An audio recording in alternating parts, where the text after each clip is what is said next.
What's up, everybody? Welcome to the 3 and Out YouTube page. I'm John Middlekauff, and we are talking football all day, every day. Make sure you subscribe, like the video, share it with your friends. Let's roll, baby.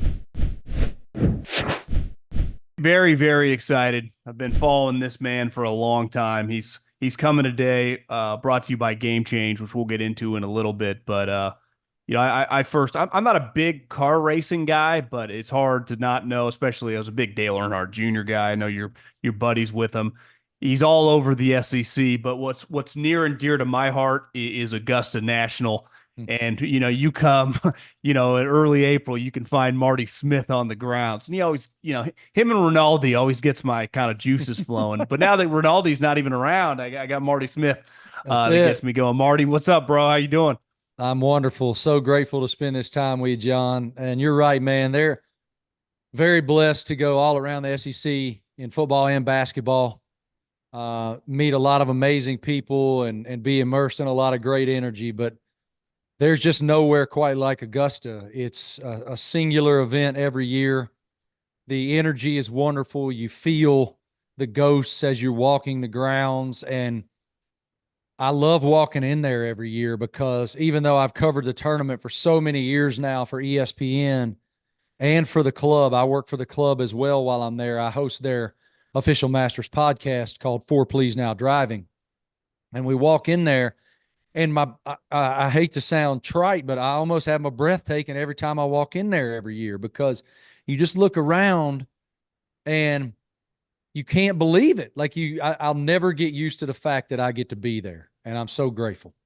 Yeah, I mean, I think, obviously you're a big part of SEC football, and there's such a pageantry to that. It's, Augusta National, there's such a connection, really, obviously with the South, but even just as a football guy, seeing all those guys, Peyton Manning's a member there. You see the coaches that get to play, and it's just I love.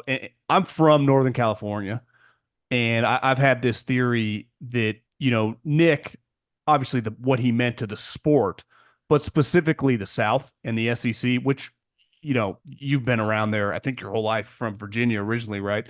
But the power of that conference, football has always been king, college football.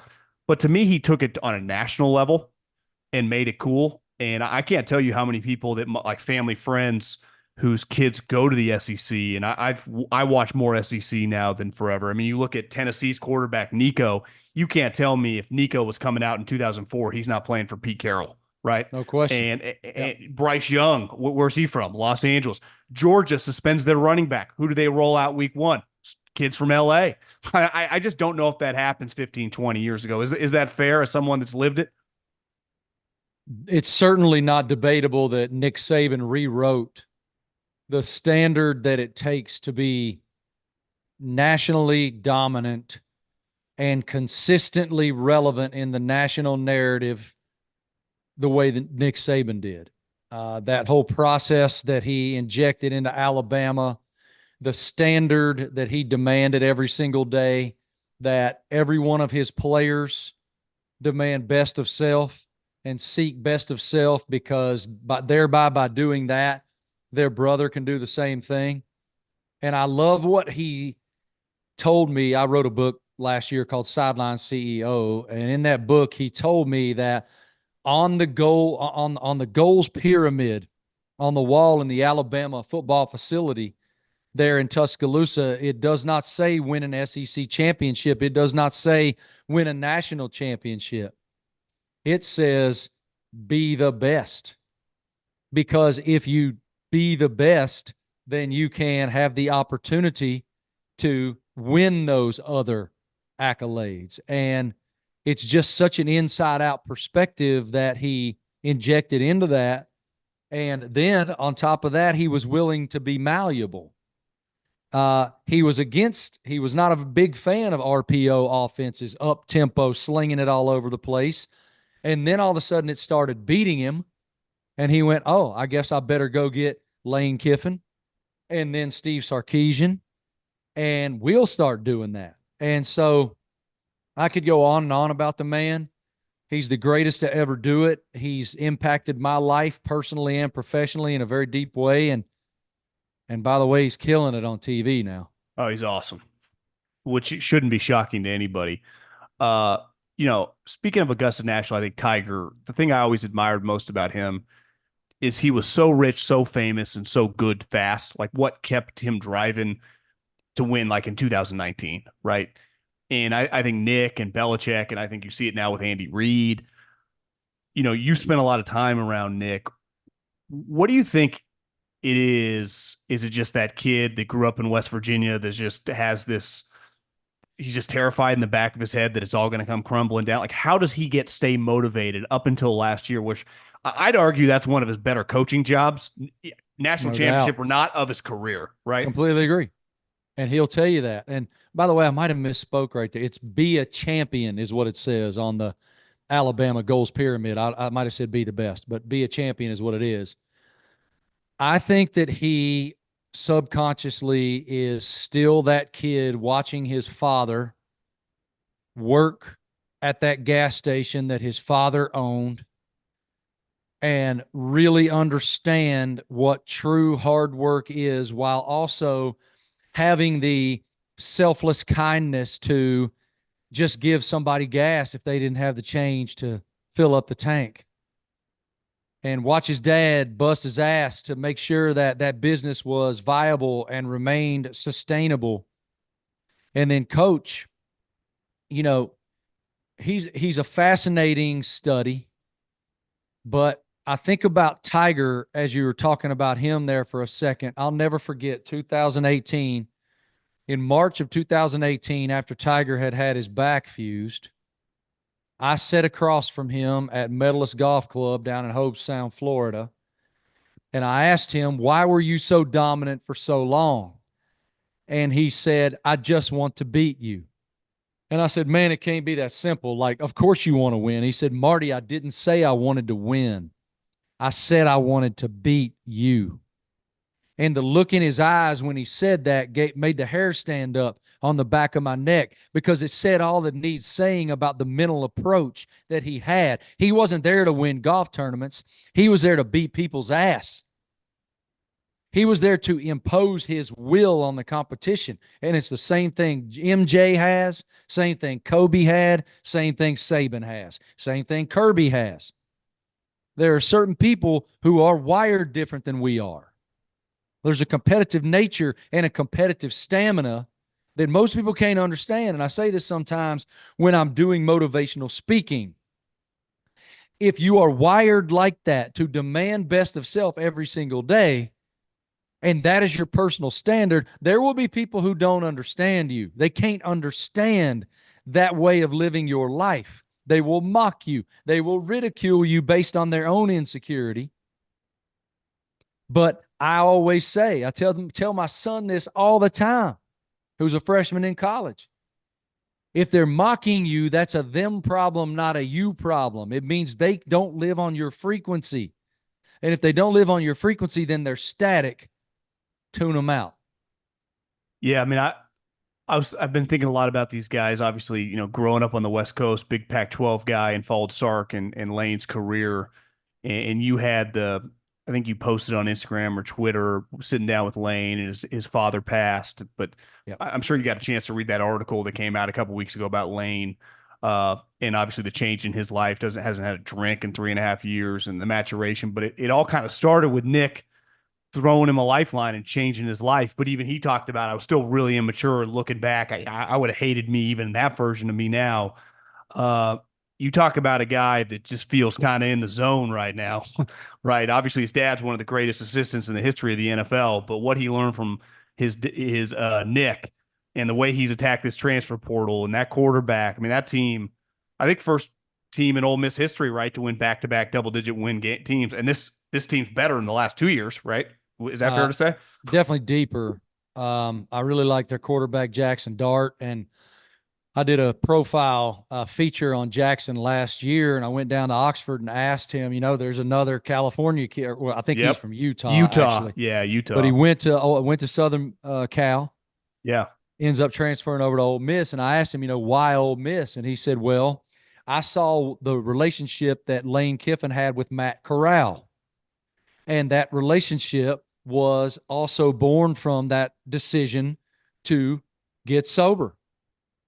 And Lane decided that he was going to not drink during the season. He was going to eat well. Well, Matt Corral sees this and says, hey, I want to join you in this.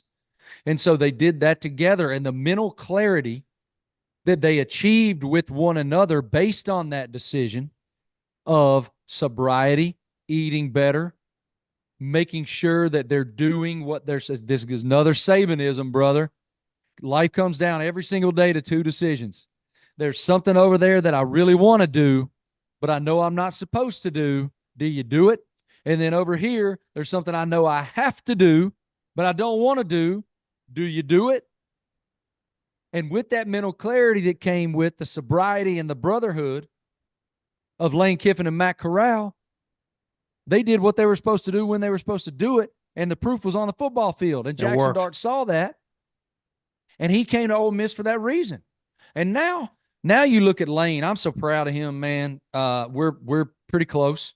How good does he look? I mean, physically, he looks obviously amazing. The guy, he looks like he's lost 25, 30 pounds. He looks amazing. Well, he's got bright eyes.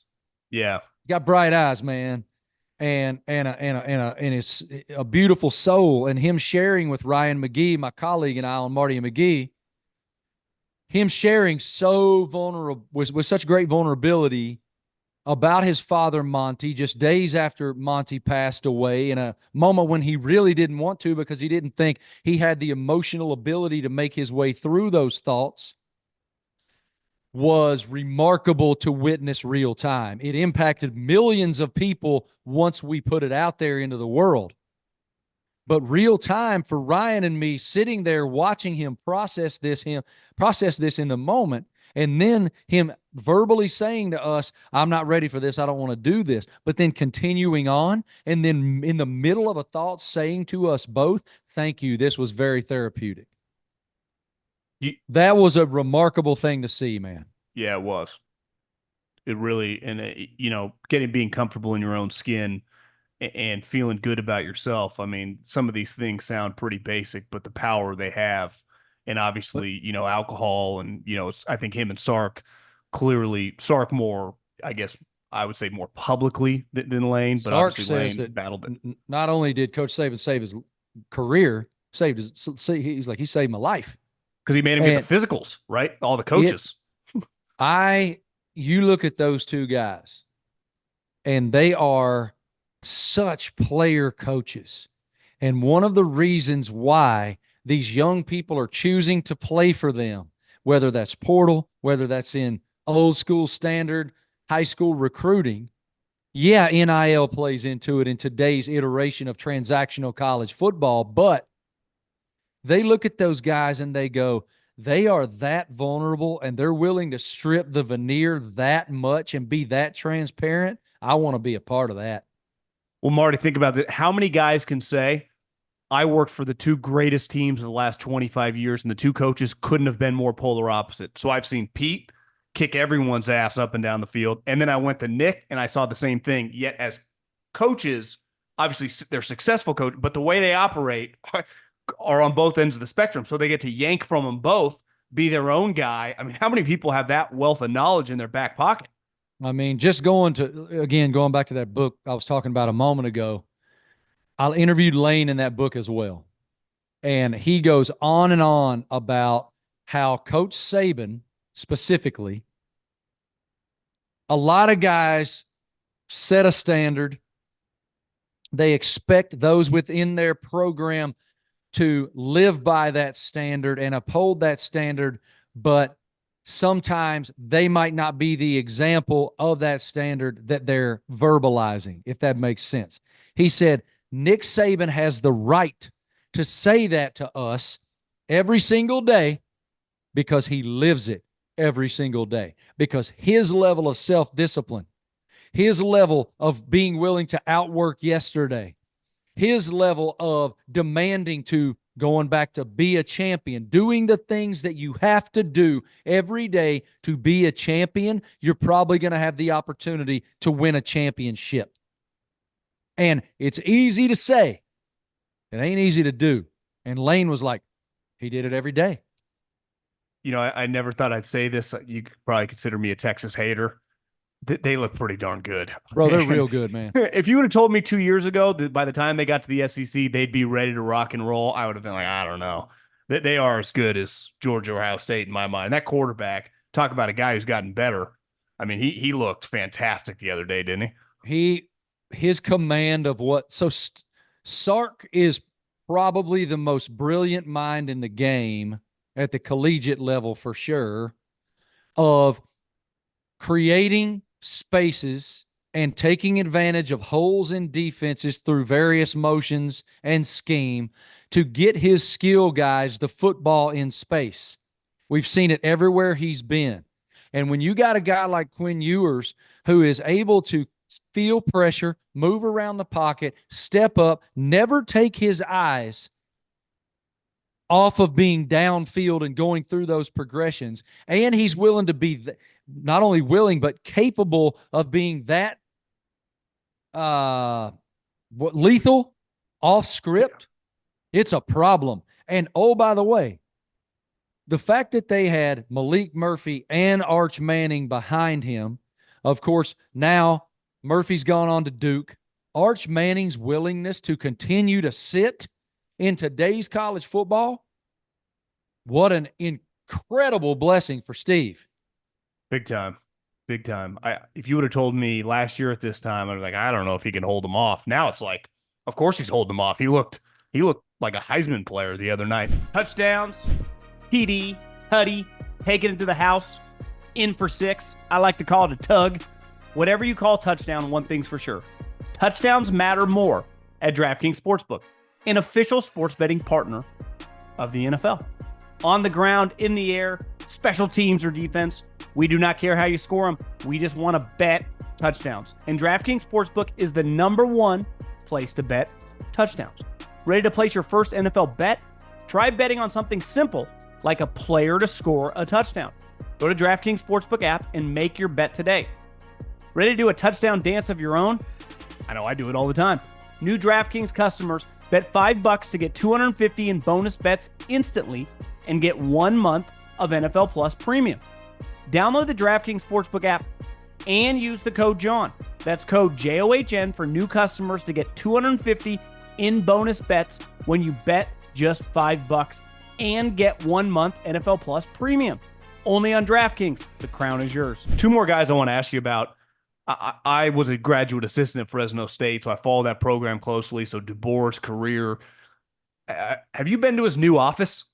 I know you spent time. No, but I'm Saban's actually office. going, as you and I don't know when you're posting this, but Probably Thursday it'll come out. all right. Then yesterday, as you and I sit here right now, tomorrow on Wednesday, I'm going to Tuscaloosa. I'm going to sit down with Kalen and sit down with Jalen Milroe ahead of their game against Wisconsin and Camp Randall this weekend. But I've not been in there yet. I was in Saban's a ton. Yeah. It looks very different, and it really speaks, though, to the difference in culture. You know, John, you've heard it, and I've heard it, and everybody's heard it. You don't want to be the guy following the guy. But Greg Byrne could not have hired a better person and demeanor to follow Nick Saban, because I have countless friends in that program that walk in those doors every day, and the energy is very different. It's more relaxed. But there's optimum respect for Coach DeBoer because of the way that he treats people, because of his obvious acumen, because he's won everywhere he's been. And so, perfect guy to follow Coach Saban. He's clearly like an old school hard ass, but he's got this California vibe to him. It's kind of a unique, but he's very cerebral, but he's not really a yeller and screamer like Nick, but he's clearly intense because you don't win at football as much as he's been winning. So it's hard. Like even USF, it was a close game, but Saban, they didn't play him well last year. So that's never schedule those guys again, right? No doubt. I mean, it was a squeaker last year, and this year, at least Alabama pulled away. But I think one thing that we'll see specific to this season is great maturation and evolution and development as a quarterback for Jalen Milroe. I personally don't believe Tommy Rees gets enough credit for the difference in Jalen Milroe at week 2 in 2023 and the guy we saw against Michigan in the Rose Bowl. That was fascinating to see his growth. So kudos to Coach Reese and those guys. But Kalen, what he did with Penix and those guys, it's really good for Jalen, and he should be very good in the offense, the scheme that DeBoer wants to use. It's weird. I want to ask you about one more guy. Obviously Nick, we just got to know him so well through 10 million features. He was winning so many national titles. I even think the same with Urban. He was just so front and center. While Kirby is a massive name, even Dabo, I would put it in that category. Like, I feel like I know him so well. I've never met Kirby. I know a lot of people that know him and love him. Whenever his personality comes out, if he's at like a PJ Tour event and he's playing in a Wednesday pro-am, you're like, this guy's the man. But it does feel like relative to some of those names I just listed, he still flies under a little bit of the radar in terms of just celebrity status. I understand locally, but I'm talking on a national level. You've been around him probably for decades. What makes him so freaking awesome? Because he's got that thing. I mean, he feels a little in his own version, Saban 2.0. Obviously, he was a right-hand man for a long time. Completely agree with that. He took the process. He took the messaging. One thing Kirby is brilliant at, which I hate to keep going back to the book, but he talked to me about this in that book, Sideline CEO. He's a brilliant communicator, and he likened it to, okay, he has these experts in messaging that he leans on, whether that's sports psychologists, whether that is authors, leadership experts that he speaks with, and then he distills these philosophical approaches down into short chunks of very digestible messaging and drills it into his players' heads. He's the best there is in the country at that kind of communication at the player level. He also is extremely demanding, very intense. He's Saban 2.0. He's baby Saban. And I can tell you that this year, I believe it's a reckoning. I think that is their approach in Athens, Georgia, because the fact that they lost the SEC championship game, I was just there right before they played Clemson in week 1 to do a feature on Carson Beck, their quarterback. I also sat down Jalen Walker, who's going to be an All-American, number 11, the linebacker. I sat down Kirby Smart, and they all told me, yeah, we don't really think about last year. We don't care what happened in the SEC championship game. That's not fuel for us this year. I don't believe them. I know Kirby too well. I know he uses every single thing he can to find the edge. And to me, they're the best team in the country, as you and I sit here and chat right now. And I think that it's going to be hell to pay for people that play them now. Schedule's tough. That's what I was about to say. In this iteration of college football, where we have a 12-team playoff, I honestly think it might be harder to win the SEC than it is to make the playoff, because I think Georgia could lose twice and still be a playoff team. Do you think if you had to, I mean, is Ole Miss their biggest contender? Is Tennessee? I mean, that Nico. Well, Georgia goes to Texas. Pretty special. And I forget Texas. Georgia goes to Texas, man. How would you rank the SEC outside of Georgia? The next 3 teams that could legitimately beat Georgia. Texas won, number 1 contender. Texas for sure. On any given day now, like, Lane has a lot of talent. A lot of us have very high expectations. Like, he's won a lot of games over the past couple of years, but now it's time to take that next step. Can you go beat a Georgia? Can you go beat an Alabama? We shall see. Missouri's very good. Tennessee is very good. I saw them Saturday night. But there's a lot of really good teams. I would say it's Georgia and Texas. I would then put Ole Miss, and then I would have probably Missouri, Bama, Tennessee, all there kind of together. One brand you left out, and I don't blame you because they lost a bad game week 1, but are we sure that LSU actually isn't pretty good and USC really turns out they're just an 11-win team? I think they're really good. I really like their quarterback a lot. He can really rip it. I'm a huge Brian Kelly believer. I think he's a great football coach who has, his personal evolution is well documented now. I so enjoy. I was there before week 1 as well. Had a great conversation with him. I mean, how much talent is on that team? Those two tackles, Loaded. the defense. Harold Perkins, a freak. Yeah. Nussmeier's a very good quarterback. Mason Taylor will be a Mackey finalist. They got Will Campbell, who's the best offensive lineman in the country. You could go on and on. They're loaded. And it just so happened that week 1 game didn't go their way. And so I think they're very good. The SEC is one of these leagues now, man, where you're going to have to be it would be exhausting because the physicality is. You see the highlights of the South Carolina pass rusher, the 5-star freshman kid? He looks like triple teamed and Lawrence Taylor or something. like doo through a tin horn. And I mean, they're just, and look, that LSU South Carolina game this weekend, game day will be there. They're going to have a lot of juice, man. And I love it. I mean, what a blessing to get to be immersed in that all the time. It's just awesome. Yeah. So tell me about Game Change, company you're working with. And I know it means a lot to you. And obviously the world of college athletics is dramatically changing by the day. Super grateful for the platform, brother. Thank you for letting me take a moment. I'm grateful to partner with Game Change. When they first approached me with it, I wanted to study them first. Okay, what is this? And as I looked into it, met with them extensively, I went, okay, not only is this a brilliant business idea, this is going to work. This is going to help student athletes and athletic departments. Here's what it is. All right. You go to gogamechange.com. Gogamechange.com. You input the credit or debit card of your choice. You choose the university of your choice. And then every purchase that you make with that credit or debit card automatically rounds up to the next dollar. And the difference automatically goes to the athletic department you chose. It comes to the athletic department, and then they can disperse that funding how they so choose. It's considered a charitable donation, so it's a write-off at the end of the year for doing it. You also then, by enrolling in Game Change, enter yourself with every single purchase the opportunity to win cash prizes and all kinds of awesome opportunities. And so it's just such a cool initiative. Like I think about in this era of college sports, whether you're Texas A&M, Ohio State, Michigan, they are loaded with resources, whether that's television revenue, NIL influx, their collectives, whatever that is, but they want more.